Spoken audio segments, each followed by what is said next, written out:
What's up guys? Today we are going to be covering the recent controversy regarding the upcoming 1.19 Minecraft update. To sum it up quickly, the Minecraft dev team recently announced that several previewed features were no longer going to be included in the update. Now, this isn't exactly a new occurrence, seeing as past features like bundles, copper horns, as well as the archaeological features never actually made it into the game. However, the missing features from the upcoming 1.19 update, namely the fireflies and the updated birch forests, were some of the main highlights of an otherwise lackluster update. Now, I realize in my recent tier list video I mentioned how excited I am for this update, which is still true, but I am a little disappointed with what we're missing out on. Aside from the fact that these anticipated features are missing, the Minecraft community is unhappy with how the dev team went about announcing these changes. They released an Ask Mojang video in which the birch forest vanished without any reason or explanation, and the excuse offered for the removal of fireflies was frankly just dumb. The fireflies were originally intended to function as an atmospheric element of the game, as well as a food source for the frogs that are thankfully still being added. However, the dev team cited the fact that some species of fireflies are actually poisonous to frogs, and as such they worry about influencing their audience into feeding fireflies to frogs and thus poisoning them in real life. For this reason, they decided to remove fireflies from the update. As many in the community pointed out, Minecraft is a game filled with walking corpses and skeletons, not to mention whatever unholy creature a creeper is, which makes this excuse seem a bit flimsier. Shouldn't the team also be worried about kids feeding bones to wild wolves and being eaten alive, because that's not actually how wolves work?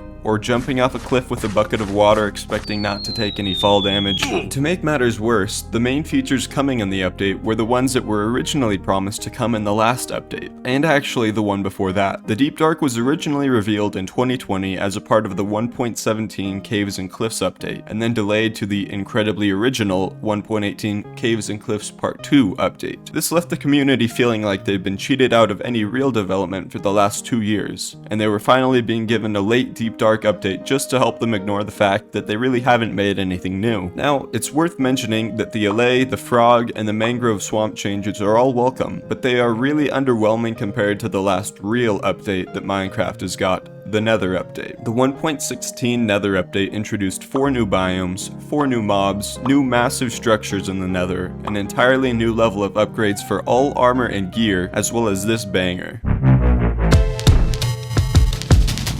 I understand that not every yearly update can introduce this much new content, but the fact that the last 3 combined barely compare to this single update shows how slow the development has been, justifying the community's frustration. This dev team that has previously proved to us that they could reliably put out incredible content just kind of stopped. Now, it's understandable that recent world events would slow down the production, yet other games have gone on undeterred, like Elden Ring and Silksong. Well, okay, maybe that's a valid excuse. Now, let's not just criticize the devs here.